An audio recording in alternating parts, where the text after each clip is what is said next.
Celebrated with this trophy. 8 years when Indian fans and Team India remember not getting themselves on this trophy, with a quest to reclaim the crown from 2013, where just 3 members remain from that squad, begins for Team India here in Dubai, up against the Bangla Tigers. Yes, it is Team India that do come in as favourites. We all understand that, but yet, Sunny Ji, it doesn't matter how much professional cricket you play in a global event, there's anxiety, there's nerves, there's a little bit of pressure in an opener in a format that will not give you many second chances. And that's exactly how it should be. The moment you stop caring about the result, that's when, you know.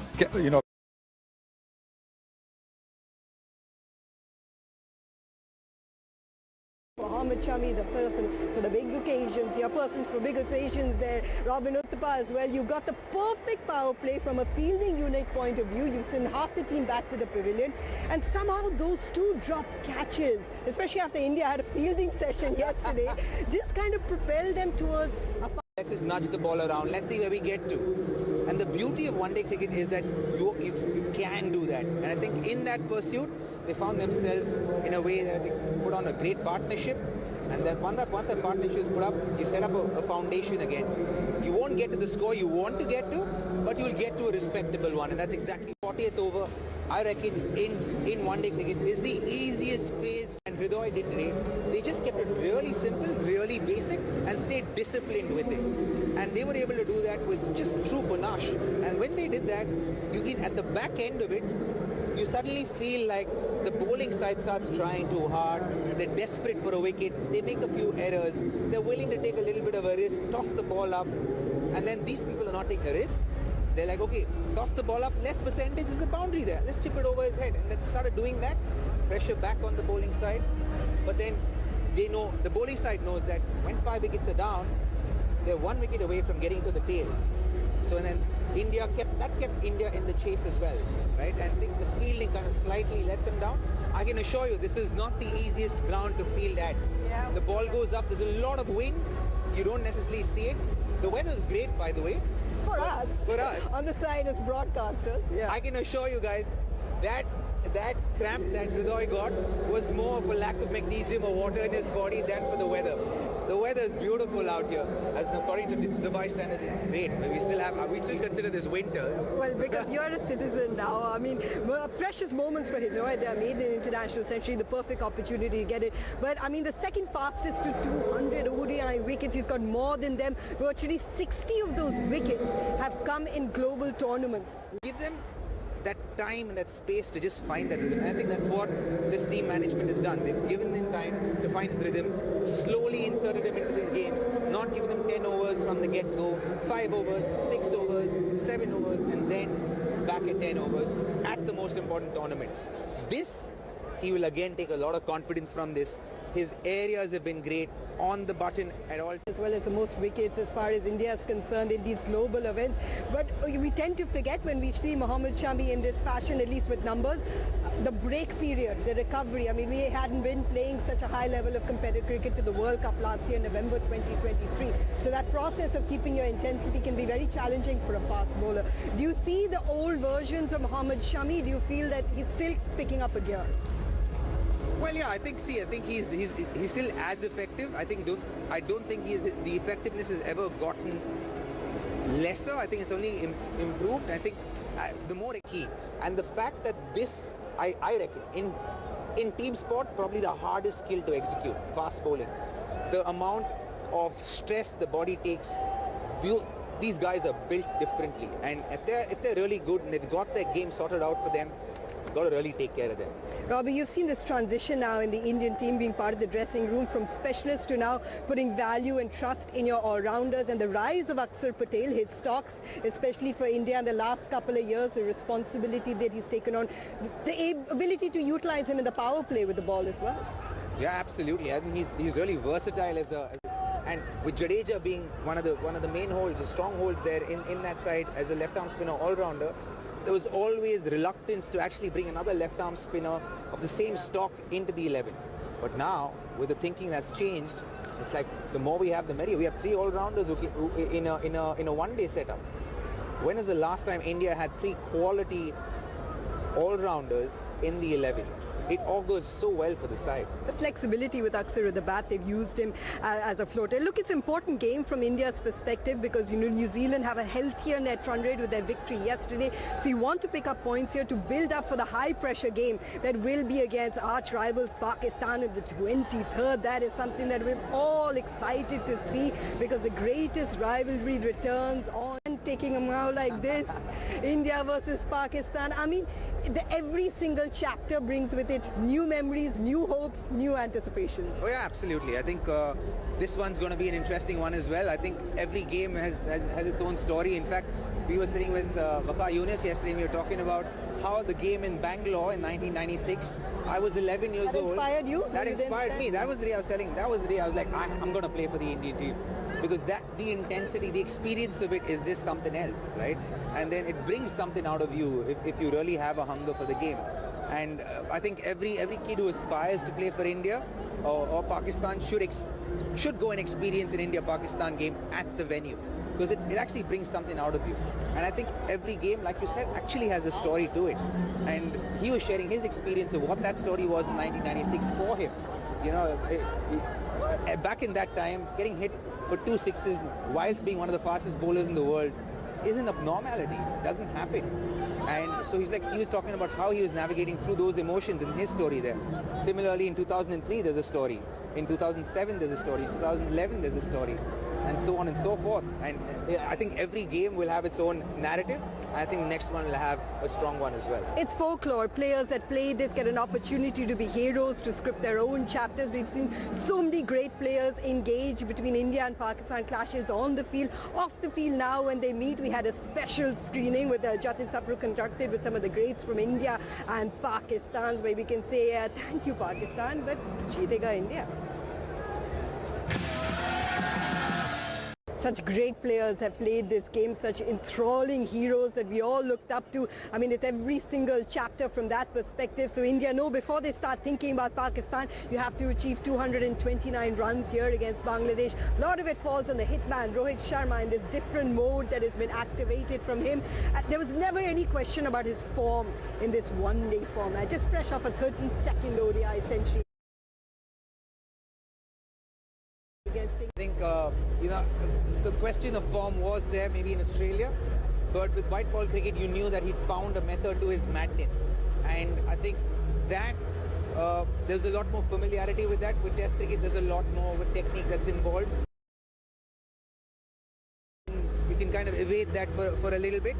And I think with that, the first 10 overs has been 70, therefore he becomes a player to watch, as Piyush Chawla explains more.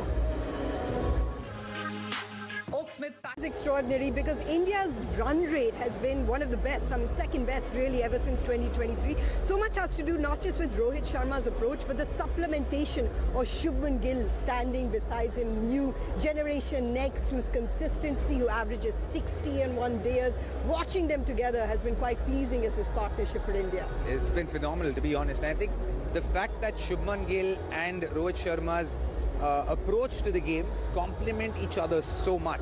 Shubman is someone in India that they can actually leverage when they go up against any side. And I think which is what they're doing, which is what makes them the favourites into any ICC tournament that they come into. Not just the opening pair, chasing 229, the chase master in your ranks, Virat Kohli averaging in the high 80s in a Champions Trophy tournament. He is our champion of style, PC. Some hardcore analysis. It's a little too serious, PC. He's really cute, Piyush Chawla. I love it. Switch roles, I think. We've switched roles, haven't we? But it's good. I really like the fact that he's actually, you know, analysing stuff, and PC is actually a very astute reader of the game. Underrated, so I'm glad he's doing all of this. I like it. But listen, to put pressure on this top three, as Robin has mentioned, is going to take something, because if you do get the openers early, you get Virat Kohli walking out. He's a big match player. We know his averages. You know, there is a Rishad to be able to utilize at some point, but how do you put pressure on these top three, knowing that a Shreyas and a KL are also to fall? KL and Shreyas down in that middle order are also batting so well, and so it gives these guys at the top three that much more freedom to express themselves. But right now I think Virat is in the cusp of just kind of finding his form, and I think if he gets one or two of those, strings a few more 50s, and we're so used to seeing score hundreds, he actually by normal standards I think is doing fairly well in white ball cricket. But I think we're so used to seeing him scoring hundreds that we feel like, oh, that's not good enough from him. But I think if he continues to do what he's doing right now, is what he's done in the England series, I think he'll be back in the runs again. I think the fact that these boys in the middle order with Shreyas and KL batting so well, and Hardik as well, I think these guys will have so much more freedom. It'll be so hard for these guys to put pressure on that top order for us. There's so much opportunity to see greatness around us, especially on the network, because not only do we have a look at this match, India-Pakistan on the 23rd, and a month after that, the great rivalry between Mumbai Indians and Chennai Super Kings as the IPL is set to begin. And right now on our network, you can see the roar of the lion.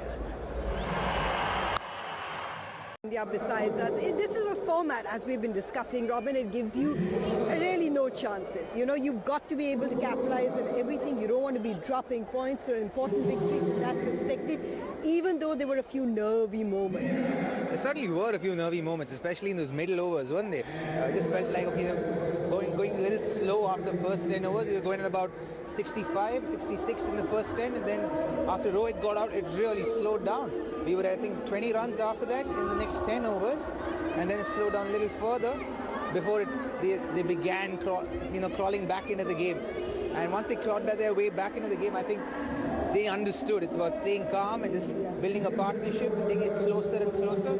Then as they went closer, they upped the ante again. So I think clinical work by India, but obviously one-day cricket, not as entertaining as T20.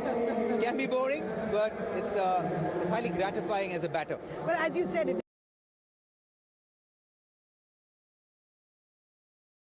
this is the format. 50 overs allows you a little bit of that consolidation, that calmness. And from India's perspective, going through a game, and the fact that there isn't dew, and I'm actually not surprised, because in the summers it's very humid here, especially in the evenings, because we're close to the water from here. So with that, it's going to be very humid in the summers, and so there's a lot of sweat even from the ground. But in the winters, because it's a desert at the end of the day,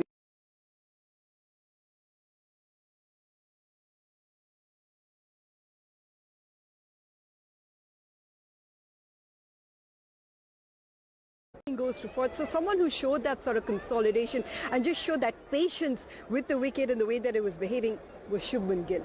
And he's just been an outstanding run of form.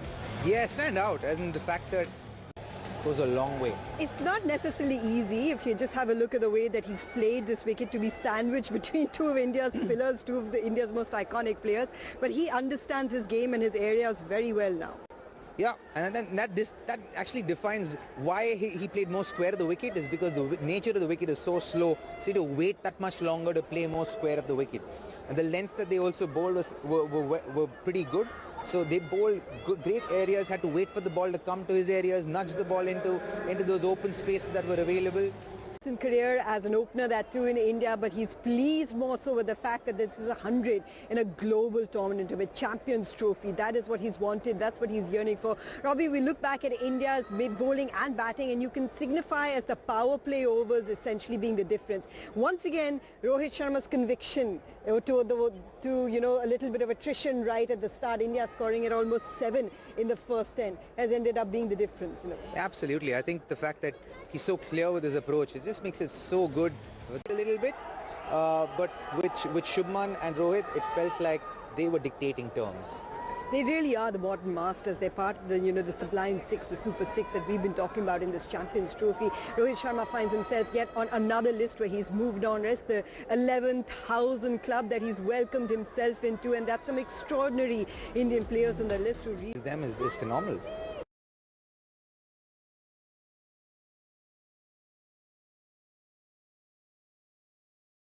As you said, we weren't getting singles on the front foot. We understood where we needed to be able to take those singles, the area that we needed to target, and how it's done. I remember a ball where I think Virat Kohli got a bouncer, and the next ball, when Shubman Gill was on strike, he stepped out and hit him over covers for a boundary, 1 bounce 4. So that means he knew that the bowler is not going to bowl 2 bounces in an over. So he read the fact that he's going to try and hit the length.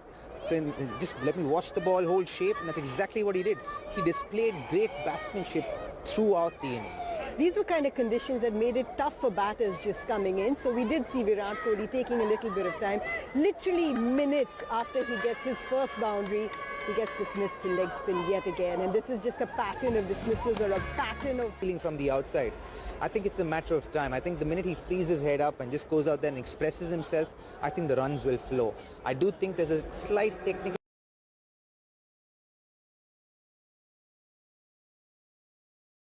adjustment that he needs to make. Generally his bat comes from the second slip or third slip. When he scored most of his runs, his bat generally comes from the second or third slip. Right now you see it's coming from right of the wicketkeeper or first slip, and from there every time he looks to play the cover driver on the offside, he's going to not come with the full face of his bat. He's going to come with maybe 50-60% of his bat, and that also will make that cover drive his favorite shot a very dangerous shot to play. So it's something that he will have to kind of figure out, and I hope someone speaks to him about it and helps him figure that piece out, because I think that that one bit will make a huge difference. I think he's searching for his feel and form, and it's a very natural thing to happen when you are short of runs, and I think it's a matter of time. It's a conversation to be had because you're in the midst of an ICC tournament and a Champions Trophy. So how do you really make that switch? There are not many opportunities. The presentation has started. Let's cross over now to Harsha Bhogle. Yes. There might be another fielding session. It's not easy under the ringer lights. We know that for sure. There may be one more fielding session before the big match against Pakistan. There was a significant enduring partnership that Bangladesh produced today. So it takes you back to who our player of the day was, coming back from injury. Mohammad Shami, now a new entrant into the 200 club. Piyush Chawla tells us more. Champions Trophy campaign with a victory over Bangladesh. We focus on the other group tomorrow, and we of course focus on Afghanistan making their first impressions in a Champions Trophy tournament. They take on South Africa, who haven't had the best form of late, haven't won too many matches in this format in terms of preparation, but this should be fun because there's some who've rated Afghanistan to sneak into that Final Four. Are you one of them, Robbie? Well, they are dark horses. Yeah. I will give you that. They are dark horses, and they have a solid bowling attack. However, I have my reservations about their batting. They have Gulbadin Naib, who's consistently done well for them. They have Rahmanullah Gurbaz, who's consistently done well for them. But again, both pretty aggressive players. And for me, I think that is a double-edged sword. I would give maybe South Africa a